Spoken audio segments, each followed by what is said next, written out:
Diceritakan pada suatu ketika di daerah dinasti Song Utara, sepasang suami istri menemukan seorang bayi laki-laki di depan rumahnya, dan mereka pun memutuskan untuk merawat bayi tersebut.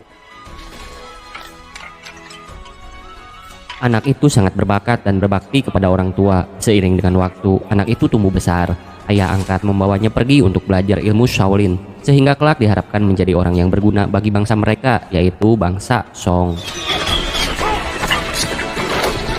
Menginjak usia remaja dengan bakat bela dirinya, ia berhasil membasmi beberapa penjahat, sehingga bakatnya pun mulai diakui oleh beberapa saudara, terutama dari partai pengemis Kaipang.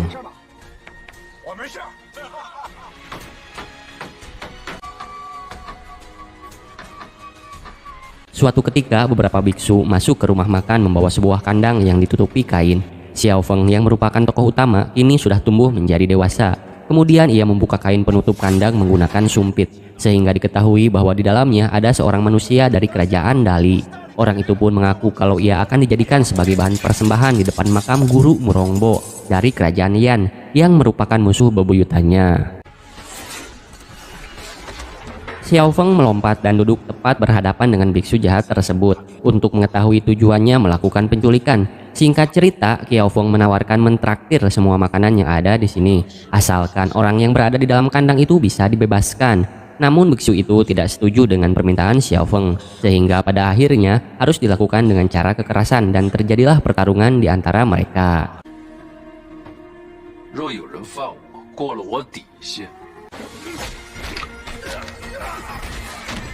Xiao Feng mampu menahan gempuran, bahkan dengan mudah ia bisa mengalahkan mereka baik duel tangan kosong maupun menggunakan senjata. Xiao Feng tidak bisa dikalahkan.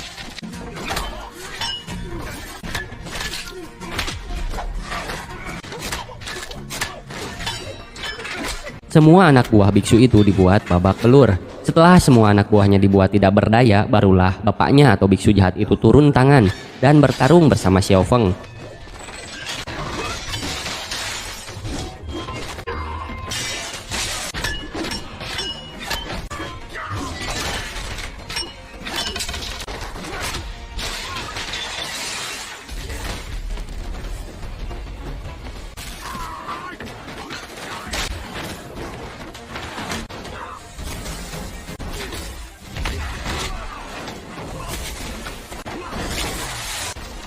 Dan hasilnya sama saja, walaupun sudah mengeluarkan jurus api, namun Xiao Feng masih bukan tandingannya. Xiao Feng balas dengan jurus 18 tapak penakluk naga.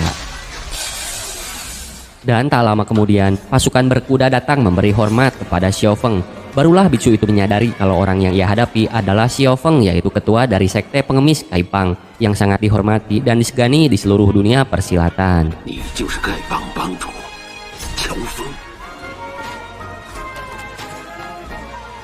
Kemudian scene berpindah, Xiao Feng menunggangi kuda untuk memimpin pasukannya menuju tempat di mana semua anggota Kaipang sedang berkumpul.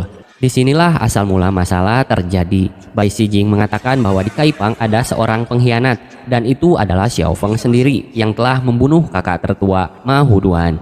Itu berdasarkan saksi dari mulut istri mendiang ketua Ma sendiri, yaitu Kang Min. Mendengar hal itu, Xiao Feng pun kaget dan menyangkal, karena di antara mereka selama ini tidak ada permasalahan yang membuatnya harus membunuh tetua Ma. Kemudian Bai Sijing membacakan surat peninggalan tetua Ma yang dibawa oleh Kang Min. Isinya mengatakan bahwa Xiao Feng bukan dari bangsa Song asli, sehingga dunia persilatan akan mengalami bencana besar kalau Xiao Feng dibiarkan seterusnya menjadi ketua Kaipang. Keterangan itu ditambahkan oleh ketua Shu yang baru saja tiba. Ia menjelaskan bahwa asal-usul Xiao Feng sebenarnya dari bangsa Qidan, yaitu musuh bebuyutan dari bangsa mereka, yaitu bangsa Song. Dengan bukti-bukti dan keterangan itu, jelas membuat Xiao Feng lebih terpojok, sehingga semua orang setuju bahwa Xiao Feng adalah pengkhianat, karena ia dibesarkan oleh bangsa Song, namun malah membunuh bangsa sendiri, karena berasal dari bangsa Qidan musuh mereka. Kemudian dengan hukum adat di Kaipang, jika ada murid yang menentang pemimpin, maka mereka harus bertanggung jawab dengan menusukkan belati ke dalam perutnya. Namun segera Xiao Feng mencegah untuk melakukannya, dan ia bersedia menggantikan hukuman dari keempat tetua tersebut.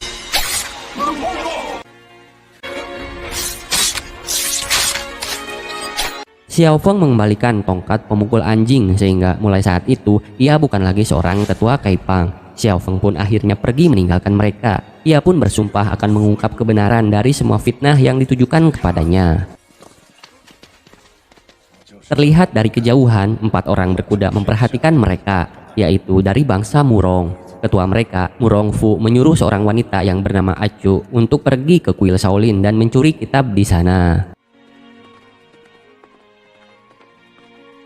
Singkatnya, Xiao Feng pergi ke tempat di mana ia dibesarkan untuk bertemu dengan orang tua angkatnya. Namun nahas, ia menemukan kedua orang tua angkatnya sudah tidak bernyawa dengan kondisi mengenaskan. Dan secara kebetulan, 2 biksu yang lewat menuduh Xiao Feng lah pelakunya.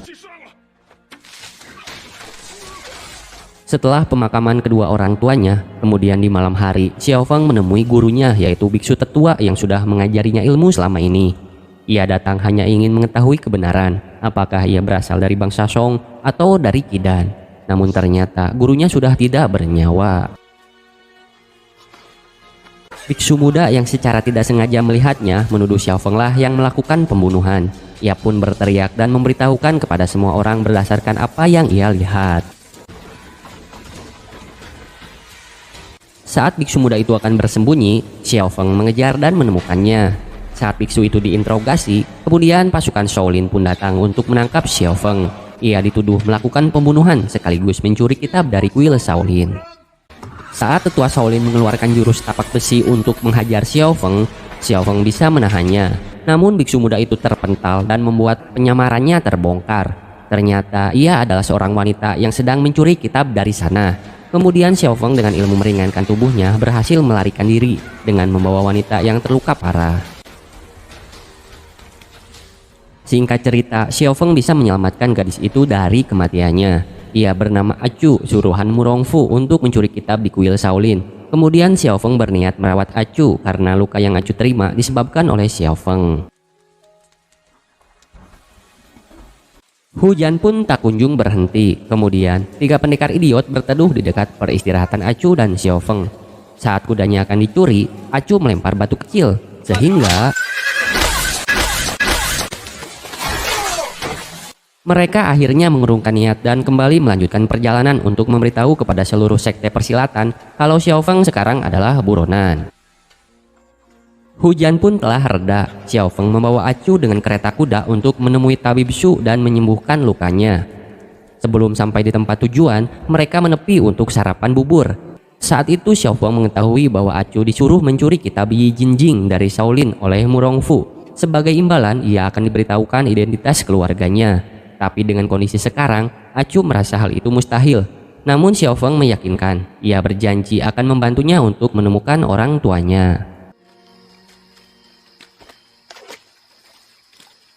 Di malam hari saat mereka berbincang-bincang karena nasib mereka yang hampir sama, setelah selesai bercerita tentang kesulitan yang dialami Xiao Feng, Acu pun percaya dengannya. Kemudian Acu kembali pingsan, sontak membuat Xiao Feng kembali mengeluarkan tenaga dalam untuk menyelamatkan Acu. Kemudian ia segera meneruskan perjalanannya menuju tempat tabib Shu. Di sisi lain, semua sekte persilatan sedang berkumpul di pagi hari. Mereka semua sepakat untuk mencari dan membunuh Xiao Feng. Pucuk dicinta ulam pun tiba. Mereka tidak harus repot-repot mencari Xiao Feng. Ia datang sendiri ke hadapan mereka saat itu juga dengan membawa Acu yang sedang terluka untuk diobati oleh tabib Shu yang berada di sana. Semua sekte menyalahkan dan menyudutkan Xiao Feng setelah serangkaian pembunuhan pada dinasti Song. Istri mendiang ketua Ma memfitnah terus-menerus secara keji. Namun beberapa tetua Kaipang masih belum mendapat kejelasan yang pasti, sehingga terjadi sedikit pertengkaran di antara mereka. Pada saat itu, tabib Shu datang. Ia mengetahui Acu terkena jurus tapak besi. Bila tidak dibantu oleh tenaga dalam Xiao Feng, ia pasti sudah meninggal. Namun karena ia dibawa oleh Xiao Feng, tabib Shu enggan untuk menolongnya karena sudah terhasut oleh orang-orang yang telah memfitnahnya sebagai pengkhianat bangsa Song. Karena permohonan dari seluruh sekte, akhirnya Xiao Feng bersedia untuk menyerahkan nyawanya dengan syarat asalkan Acu bisa diselamatkan oleh tabib Shu dan semua orang yang berada di sana bisa mengalahkannya. Xiao Feng yang telah difitnah membunuh orang tuanya, membunuh guru dari Shaolin, dan membunuh saudaranya, pada hari itu meminum arak bersama dengan orang-orang yang menginginkan ia mati. Hal itu sebagai pertanda putus hubungan persaudaraan di antara mereka, sehingga mereka leluasa untuk saling membunuh. Satu persatu dari mereka meminum arak bersama. Namun saat pendekar idiot akan minum bersama, Xiao Feng menolaknya. Terjadilah pertempuran sengit antara Xiao Feng melawan semua sekte persilatan dinasti Song Utara, termasuk perkumpulan partai pengemis Kaipang yang pernah ia pimpin.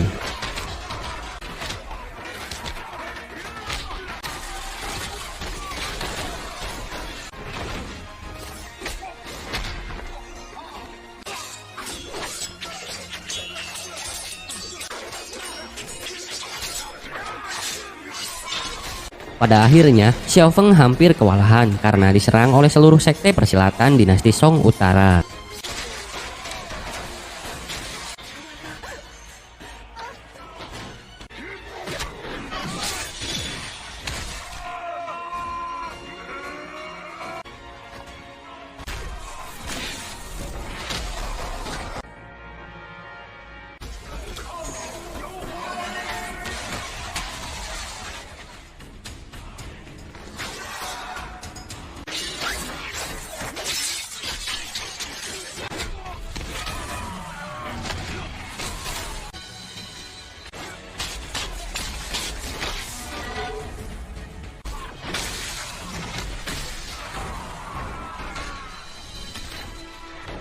Kemudian Acu disandera oleh Kang Min. Namun Xiao Feng tidak begitu saja menyerah.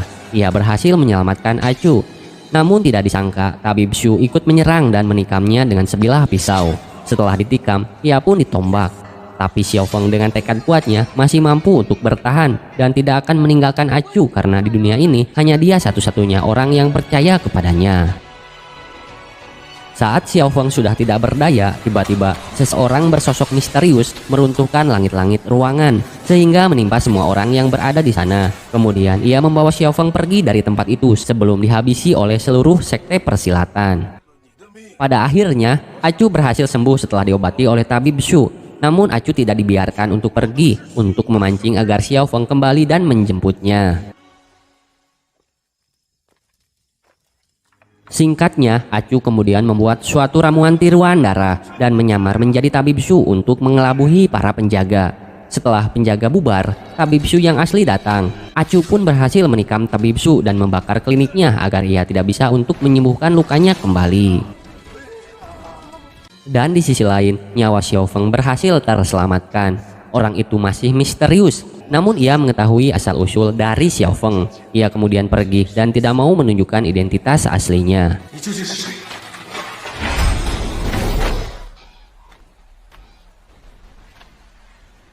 Tak lama kemudian, Acu datang menemui Xiao Feng. Acu tak bisa menahan tangis dan kesedihan. Ia sudah 5 hari menunggunya di tempat ini karena ia yakin bahwa Xiao Feng masih hidup dan akan kembali menemuinya.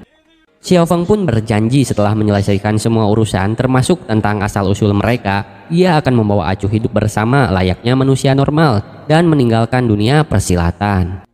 Kemudian Xin berpindah kepada Kang Min, istri mendiang Ketua Ma yang ditemui oleh Bai Xijing. Dari percakapan mereka diketahui bahwa Tabib Shu telah tewas terbakar bersama kliniknya, dan hal yang paling mengejutkan ternyata Kang Min sendiri yang membunuh Ketua Ma, termasuk orang tua kandung Xiao Feng atas perintah dari Pangeran Duan dari kerajaan Dali. Penyamaran dari Acu berhasil mengelabuhi Bai Xijing sehingga Xiao Feng dan Acu akhirnya mengetahui siapa pelaku pembunuhan sebenarnya. Setelah itu Bai Xijing menemui Kang Min yang asli. Ternyata mereka juga mengetahui strategi dari Xiao Feng dan Acu. Mereka berhasil menghasut Xiao Feng sehingga sekarang Xiao Feng sedang mencari Pangeran Duan Zhenchun untuk membalas dendam. Saat Xiao Feng dan Acu sedang berada di perahu untuk mencari Pangeran Duan, ia melihat 2 orang wanita sedang berselisih. Ternyata mereka berdua adalah ibu dan anak. Dan saat ayahnya mau melerai, ia pun diserang dengan jarum oleh anaknya. Xiao Feng dengan sigap bisa menolongnya. Sehingga lelaki itu pun berterima kasih kepada Xiao Feng, dan dia adalah Duan Zhenchun, orang yang sedang Xiao Feng cari. Sebagai rasa terima kasih, Pangeran Duan juga mengajak ke istana Jinghu. Namun Xiao Feng menolak dan ingin bertemu dengannya nanti malam. Ternyata diketahui Pangeran Duan sudah lama meninggalkan anak dan istrinya, sehingga menyulut perselisihan di antara istrinya yaitu Nona Ruan dan anaknya yang bernama Ah Ji. Dalam percakapan mereka diketahui bahwa Ahji ternyata mempunyai seorang kakak perempuan yang telah diberikan kepada orang lain. Tak lain dan tak bukan, ia adalah Ahcu sendiri yang merupakan putri sulung mereka. Pertengkaran terus berlanjut. Saat Ahji marah-marah dan berhasil diusir keluar, mereka bertemu dengan Ahcu yang berada di luar. Ia mengembalikan kalung yang sempat dibuang oleh Ahji. Ahcu yang menyadari bahwa mereka adalah kedua orang tuanya tidak berani untuk mengatakan hal yang sebenarnya. Kemudian, Xiao Feng pergi ke wihara dan bertemu dengan anak lelaki Pangeran Duan yang di awal film sempat ia tolong dari tangkapan biksu jahat. Xiao Feng berkata akan membunuh ayahnya, yaitu Pangeran Duan, untuk membalas kematian orang tuanya 30 tahun silam. Singkat cerita, mereka berdua pun bertemu. Xiao Feng langsung menyerangnya, namun Pangeran Duan tidak melawan. Dan secara mengejutkan, yang ia serang bukanlah Pangeran Duan, melainkan Ahcu yang menyamar dan mengorbankan dirinya untuk menyelamatkan ayah kandungnya sendiri. Ahcu menghembuskan nafas terakhirnya di pelukan Xiao Feng.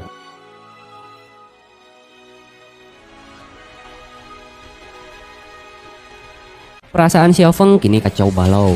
Ia kembali menemui Bai Shijing dan Kang Min untuk membuat perhitungan. Ternyata dalang dibalik semua ini adalah Pangeran Murongfu yang telah menghasut Bai Shijing dan Kang Min untuk melakukan konspirasi sehingga terjadi kekacauan yang membuat Xiao Feng dipitnah sebagai pembunuh, termasuk mengadu domba Xiao Feng dengan Duan Zhenchun dari kerajaan Dali. Kemudian Ahji datang dan melempar Kang Min ke hadapan Xiao Feng. Kang Min mengakui melakukan hal itu untuk membalas dendam atas perbuatan ketua Mahuduan yang telah menculiknya saat ia masih kecil. Karena telah menyebabkan kakaknya Ahcu mati, Ahji menaburkan serbuk beracun sehingga membuat muka Kang Min hancur dan menjadi buruk rupa. Saat Kang Min menghampiri Bai Shijing untuk meminta pertolongan, ia pun ditendang dan dibalas oleh Xiao Feng sehingga Bai Shijing terpental hingga keluar. Bersamaan dengan itu, Murongfu dengan pasukannya datang. Bukannya menolong, ia malah memanah Bai Shijing secara brutal dan terus-menerus, hingga panah pasukannya juga mengenai Kang Min yang membuat mereka berdua tewas seketika.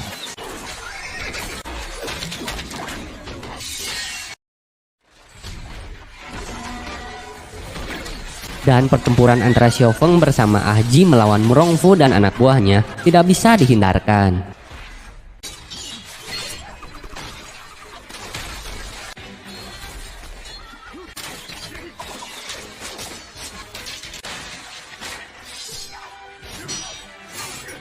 Xiao Feng menolong Ahji saat ia sedang terpojok. Kemudian Ahji memberikan sebuah pedang titipan dari ayahnya kepada Xiao Feng. Dengan pedang itu, Xiao Feng berhasil mengalahkan semua pasukan Murongfu.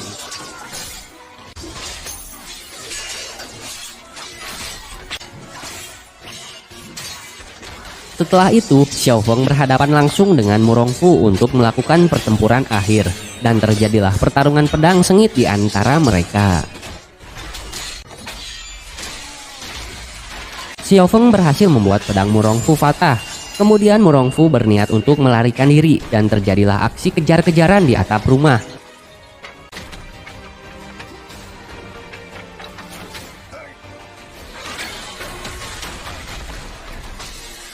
Sampai pada akhirnya, Xiao Feng melihat seluruh ketua Kaipang yang merupakan saudara-saudaranya tergantung dalam kondisi mengenaskan. Xiao Feng tidak bisa menahan dirinya. Ia mengeluarkan jurus 18 tapak penakluk naga. Namun Murongfu berhasil menahan dan mengembalikan serangan dengan jurus mengubah bintang milik keluarganya. Dan saat Murongfu akan mengakhirinya, Xiao Feng terbangun dan berhasil membalikan keadaan. Dan dengan menggunakan seluruh kekuatannya, Xiao Feng berhasil mengalahkan Murongfu.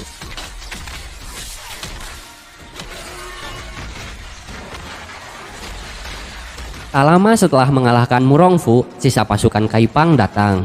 Kemudian Ahji kembali memberikan tongkat pemukul anjing kepada Xiao Feng yang telah diambil dari Bai Shijing. Sebagai pertanda ia kembali menjadi ketua Kaifang. Ternyata Murongfu juga masih hidup setelah diselamatkan oleh ayahnya yaitu Murongzun yang telah mengasingkan dirinya selama 30 tahun dan mempercayakan semuanya kepada Murongfu. Namun ia kecewa karena Murongfu gagal untuk membangkitkan kembali kerajaan mereka. Pembunuh orang tua angkat dan biksu yang merupakan guru dari Xiao Feng juga telah diketahui identitasnya, yaitu ayah dari Xiao Feng sendiri yang bernama Xiao Yuanshan yang berasal dari bangsa Hidan, musuh bebuyutan bangsa Song. Kemudian Xiao Yuanshan dipertemukan dengan Murong Jun di akhir film dan film pun berakhir.